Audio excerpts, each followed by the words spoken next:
Welcome to Salisbury University on the Air, a program highlighting the activities and the people of the campus. My name is Susan Purnell. The great 16th century theologian Martin Luther was quoted as saying, "Music is therapy. Music moves people. It connects people in ways that no other medium can." SU's Spring Music Festival hopes to continue making those connections this year.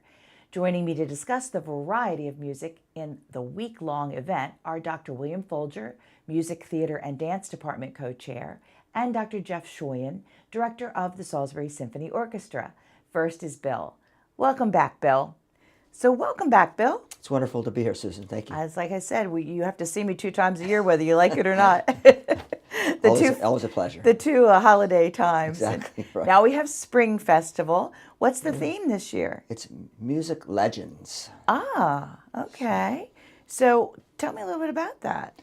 Well, each of the ensembles are featuring works by major composers, including Brahms. It's here in the first part of the week, and wonderful jazz artist, and music that's arranged by John Williams, very famous, who did Superman great. and James Bond. Oh, I love the theme. So now all the concerts that we're going to talk about today are going to be in Holloway Hall. Is that right? That's correct. 7:30 p.m. So that's all the people have to remember. The Exactly. date and Right. 7:30 p.m. And always Holloway. in Holloway Hall. Okay. Exactly. And it starts with your group, the Salisbury University Chorales. Is it Salisbury and University Chorales? It's an odd thing. University Chorale and the Salisbury Chorale. But it's one. Yeah, we're combining one. It's about 88 singers. Oh gosh. Yeah. And that's on May 6th. That's correct. Correct? Saturday, May 6th. So what legend are you honoring? Well, Johannes Brahms, Brahms. of course, and we're performing 2 of his major works. The first is the Alto Rhapsody, which has a soloist. We'll talk about that in a moment. And then we finish with the Eine Deutsche Requiem, which is the German Requiem, one of his largest works he wrote in his lifetime. Beautiful, and that has 2 soloists. Okay. With Who full are orchestra. these soloists? For the Alto Rhapsody, we have Hope Kohler. She is an American spiritual ensemble singer. She's been here a number of times. Oh, yes, they've been here They several have, times, yeah, right? usually every 3 years or so. And she teaches at University of West Virginia. And we also have one of our alum performing soprano solo for the Requiem. Her name is Caitlin Howard Crowley. And then we have Thomas Beard. He's a baritone from New York that is performing.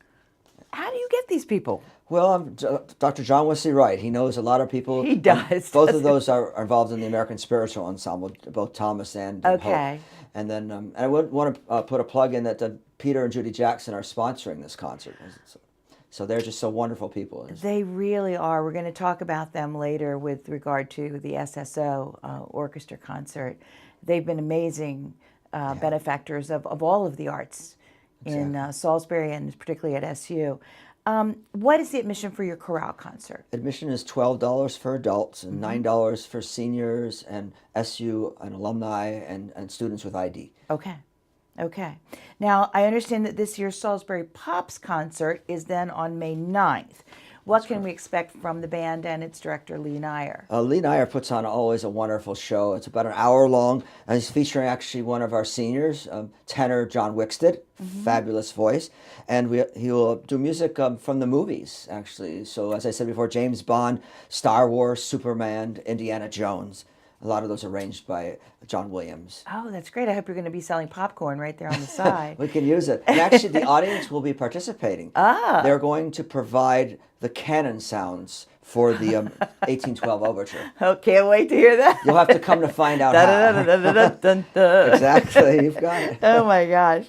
And then the SU Jazz Ensemble with Jerry Tabor as director continues the festival on May 11th. Tell us a little bit about what he's got in store for us. Yes, and there's 2 wonderful jazz combos again, and he'll be featuring some very interesting contemporary and improvisational pieces, namely a piece by Bill Mobley, Wayne's World, always an interesting title, and Donald Brown's The Insane Asylum. I love that one. And even they're featuring a piece that's written by one of our students, Alex Cooper, I've heard. It's a jazz quartet that he wrote.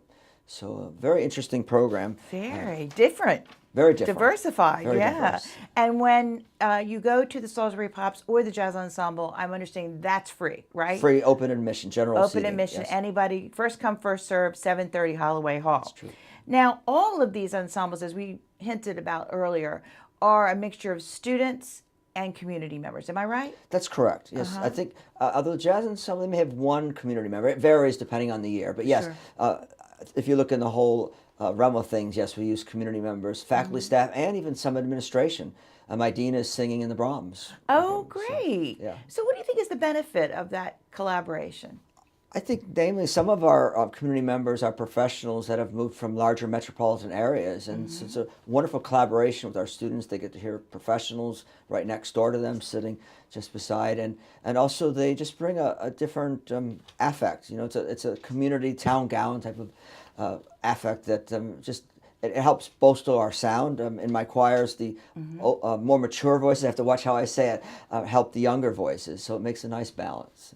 That's I think it's remarkable. I don't know many colleges that do that, ask the community members to join them. And I think it's, again, it strengthens our town gown community. It truly does. Well, thank you, Bill. I think that pretty much lets everyone know what's going on this May here in the music scene, and it's a lot. It is, yes. And I hope to see so many of our viewers at all of these concerts. They're always wonderful, and we thank you and all the other directors for the talent that you bring. It's truly remarkable, and we thank you for it. Thank you, and thanks for this publicity and also for the opportunity. You got it. Thank you, Bill. The Department of Music, Theater, and Dance has so much talent, and we really appreciate you, the students and the directors, sharing all of that with the community.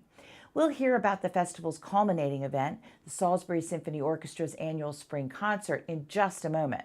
But first, here's a look at these and other events happening on the campus in May.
My next guest is Dr. Jeff Schoyen, director of the Salisbury Symphony Orchestra.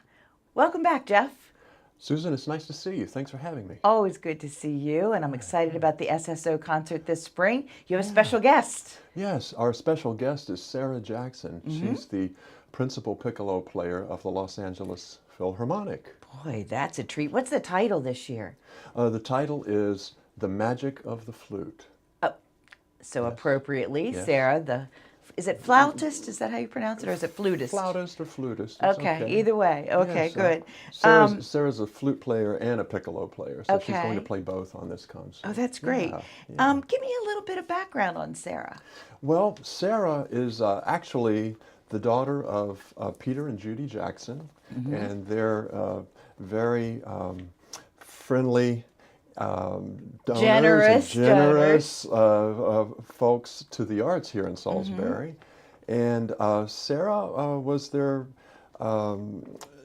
daughter that went through the whole spiel with music. I can just imagine them being very supportive parents, and she, they lived in various places, but I believe she had a job in an orchestra in Canada first before she got this job in the Los Angeles Philharmonic. Wow, so she's made it. She to the top of certainly her field. has, and it is right up there with the New York Philharmonic, and some people would say it's the best orchestra in the country. So she Aren't really we is. honored to have We her? certainly are. We're so lucky. That is great. Yes, What is she yes. going to be performing? Well, she's going to perform two pieces by Mozart, an Andante and a Rondo, very beautiful pieces. And that's on the first half, which is a little bit more classical in nature. In the second half, she's going to play a piece by Eugene Damaret, and it's kind of it's a showpiece for the piccolo. And it's a French piece, and Damaret was a piccolo player, and it's just a fun piece. And she's going to show us what one of the best piccolo players in the world can do. Gosh, well, yes. Salisbury is very Yes. fortunate to have Yes, Sarah. yes. What are some of the other pieces that the SSO will be playing? Well, we're going to be playing the overture to the Magic Flute. This is all sort of All around the flute. all around the flute. When I was thinking of the program, I said, well, there's a bit of magic in the program as well. So it's kind of the flute and magic and that sort of thing. So we're playing Defia's El Amor Brujo, which has a ritual fire dance in that. And one of the movements is the Magic Circle. It's a Spanish piece. And we're playing to end the program The Sorcerer's Apprentice by Dukas. Right. So that's kind of a magic. Yes. Yeah, Well, it's the magic magical to have theme. Sarah, and her family, as you mentioned earlier, has been involved with the orchestra probably for the last 30 years. Is that right? Yes, they were involved from the very beginning in establishing the original Endowment fund? Yes, Right. endowment fund. I was on the Thank board you. of the SSO at the Right. time with Peter, and I Yes, remember when it was a sort of a challenge grant too, I believe, and it really did sort of set the orchestra on its feet. Exactly, and it allows us to bring some nice guests to town, and to really helps us make a better product. Absolutely. So, and over the years, Peter and Judy have given more to the orchestra in various ways, and most recently they were very generous in our 30-year fundraiser, which was, I think, last year. Right. So Well, we're glad they landed here on the Eastern Shore, aren't we? very much so, and they How not fortunate for only for us. the orchestra but for the whole music scene. So, Yes, yeah, yes. yes. Now, beyond the concert, I understand that Sarah is also going to have a master class. She certainly is. Tell me a little bit about that. Well, Sarah is very active in flute groups, and as far as teaching goes, I believe it must be an American some sort of association for flutes. I can't think of it right Whatever now, that what would it be, is. right. But she's very well known as a flute pedagogue. So here in Salisbury, we have, and especially because I do the youth orchestra as well, we have quite a number of young flute players coming up through the ranks, and Sarah has offered to do a master class, and it's on the Thursday before the concert. I believe it's the 11th Okay. at 4 o'clock in the Great Hall. So And, do you sign up or just show up? The public is invited, and they can come and listen to see, what Sarah has to play. I believe the format is going to be, part of it is going to be some of the students playing solos, and then Sarah will help them and comment on. I think the last time she did this, she talked a lot about breathing techniques and things like that. That will What help an the young. opportunity for these young people, It especially. really is great. I know in the youth orchestra we have about 10 that are active in the various groups in the youth orchestra. So we have a flute ensemble now since we're beginning to expand. So there will be a lot of young flutists there, and there are going to be some folks who are flute players from the Salisbury Symphony Orchestra, have flute students in town, and they'll be there, and they're taking part in that. The second part of the master class, I believe, is going to be more group work and that sort of thing. So they'll be able to play as an ensemble, and Well, it should be lots of fun. that's very kind of her to do that, and it's free to the Very much. public. It is. So, And do they it- have to sign up ahead of time, or do they just? They can contact me if any, and if any young flutists are interested, just through J.G. Schoyen at salisbury.edu, Okay. and I can be in contact with them. But the public is welcome to just come right in. And I don't know if we mentioned the date of the actual spring concert is Yes, that is the 13th. the 13th Yes. of May. Okay. Right, it's a and Saturday. admission is Admission is adults are $25, seniors are $20, SU faculty and staff 10, and students are 5. very good. And you can Yes. go online again to Yes. purchase your ticket. Yes, they can. You can visit the info desk at the Guerreri Student Union, or you can go to www.salisburysymphonyorchestra.org. Great. Yeah, Well, that's a mouthful. I know that I will try to be there, and I always enjoy the symphony orchestra, and particularly now to hear Sarah. Yeah, You know, Peter and Judy will be there, so you've got 3 in the audience. There we go. And Catherine, And Catherine, their the daughter, sister, yes, absolutely, of Sarah. who's a supporter of the symphony She's as well. also on the board, I on the think. symphony board. Yeah. Yes. So the whole family's involved. We're with very music. thankful to the Jackson family, and especially for sharing Sarah with us this spring. Great. Thank you, Jeff. Terrific. Thank you, Susan. Thank you for being here. Thanks for having me. And now, here's a look at what else is happening on the campus in May.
I'd like to thank my guests, Dr. Bill Folger, co-chair of SU's Music, Theater, and Dance Department, and Dr. Jeff Schoyen, director of Salisbury Symphony Orchestra. I'm Susan Purnell. This has been Salisbury University on the Air. Thank you for watching. And now, here's another look at SU's events in May.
I'd like to thank my guests, Dr. Bill Folger, co-chair of SU's Music, Theater, and Dance Department, and Dr. Jeff Schoyen, director of Salisbury Symphony Orchestra. I'm Susan Purnell. This has been Salisbury University on the Air. Thank you for watching.